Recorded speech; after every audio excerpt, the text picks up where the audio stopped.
Well, Saturday was the unofficial rest day at the Dakar Rally 2017. The real rest day came on Sunday as competitors got to relax, put their feet up in La Paz. However, for the mechanics, it was a little different. The work still stayed.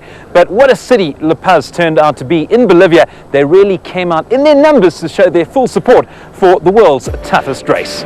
Welcome to Bolivia, which is undoubtedly one of the proudest countries I've ever encountered. Now, during certain stages of the Dakar Rally, there are periods called liaisons, which basically sees the cars cruise to their final destination. So they're not even racing.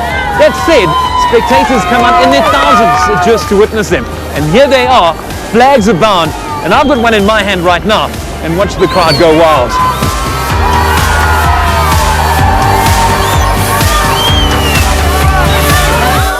Incredible, you know, it's reminds me of the first year starting in Buenos Aires. You know, it's just incredible the amount of people that are here. Obviously everybody seems to be out on the street and cheering for us, and you know, it's a great atmosphere, and it's wonderful to see.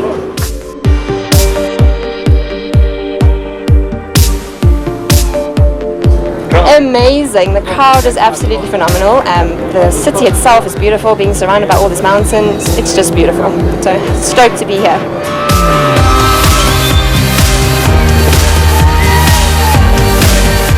Look, it was also, we weren't expecting it from previous years. Coming to Argentina, there's been big crowds. First time in Bolivia for us, coming up this far.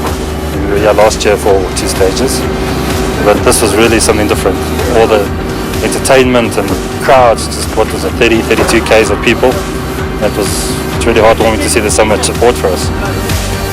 No, coming into La Paz today was amazing. You know, I've been on a few Dakars, coming to a few cities and been blown away. Buenos Aires, some of this is pretty amazing, and you get the loco fans coming in. But today was just unbelievable. It must have been, I think it was 25 kilometers out. It started already, and it just lined the whole way. Just mad fans going berserk. It was incredible.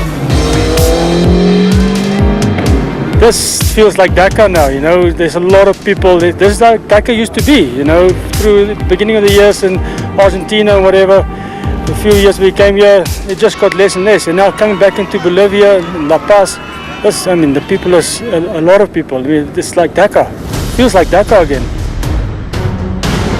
With little racing having taken place over the last few days, let's recap how the Toyota Gazoo Racing South Africa team fared during the first half of the Dakar Rally 2017. Following the highs of days 1 and 2, the team endured an extremely tough stage 3 as the Dakar Rally hit altitude over the 700 kilometers from Tucumán to Dakar.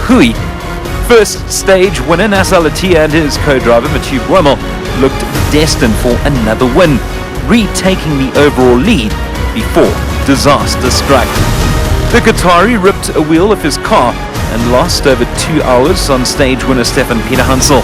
The vehicle was deemed irreparable, and Al-Attiyah's Dakar 2017 was over.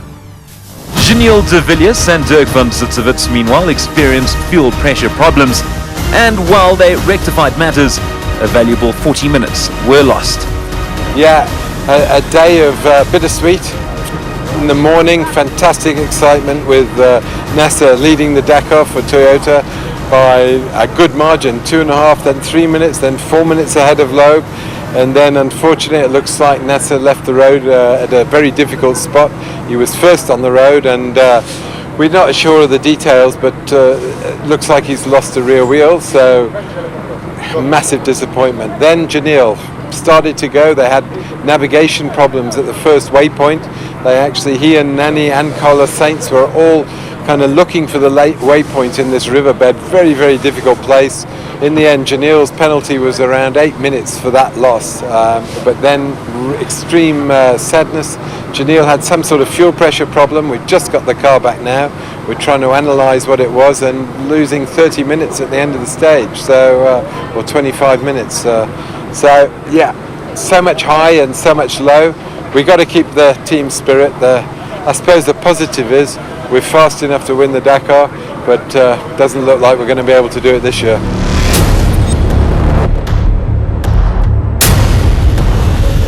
After a day of bitter disappointments, the team was looking to bounce back during the 4th stage from Dakar to Tupiza in Bolivia. With Al-Attiyah and Boimel having bowed out, The pressure was on de Villiers and van Zitswitz to fly the flag high.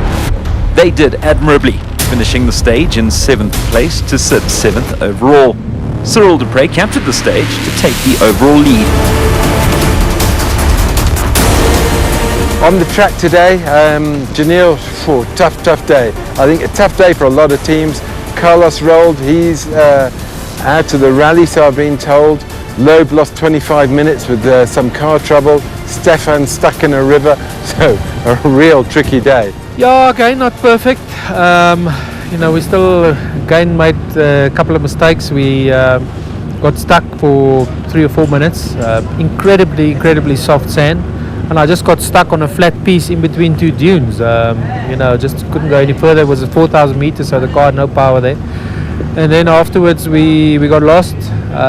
Lost another, 6, 7, 8 minutes there.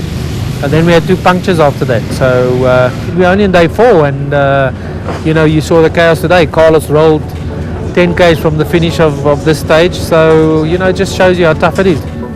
Former champion Nani Roma also had a good day in his Toyota Hilux.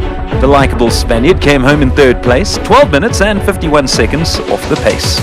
I don't think it's actually over, far from over. We've got Nani today leading the stage at some places, eventually finished behind Cyril and Mika Hovner, I think. But the good news is Nani's 5th, just 10 minutes off the lead. I mean, we stay 5 pilots in 10 minutes. And yeah, every day something happened, I mean, it's a long way to Buenos Aires. And I am sure need to continue like that. We need to be consistent every day. Don't lose too much time every day. Don't make mistakes. And yeah, I feel well. The 5th stage was a mammoth one, as competitors had to travel 692 kilometers from Tupiza to Oruro in Bolivia. However, the stage was shortened due to rain. The day proved to be a challenging one for de Villiers and van Zitswitz. The pair finished the stage in 10th place, 29 minutes and 51 seconds adrift of stage winner Sebastian Loeb.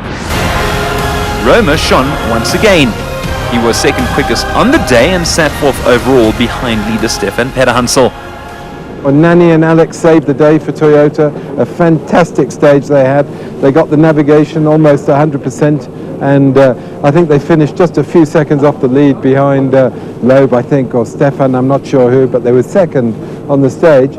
But the big news for Toyota tonight is that Nani is only 5 minutes from the lead, so there's still a chance.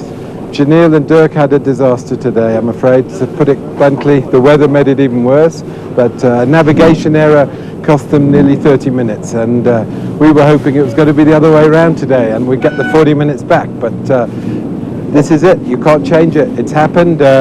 We'll fight on. Yeah, I think it's a good thing they stopped the stage. Otherwise, first of all because of the rain, and second of all, I don't think you would have had many people here before 10 o'clock tonight. I think it's a bit harder than they thought it was going to be. Really difficult the last 3 days, so I think it's a good decision that they made. Yeah, sure. Every day. I mean, now I try to do every day my race. I don't focus too much than others. I try to make mistakes. I try to drive safe and try to go the car to the end, And this is a little bit my plan. And when it's a race stuff like that, it's not the bad plan.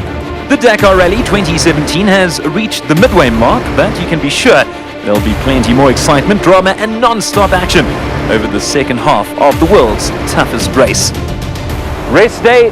What rest day? No one ever rests here at Toyota Gazoo Racing South Africa, especially when it's raining. We're holding thumbs that the next stage does indeed take place, but the wait is on.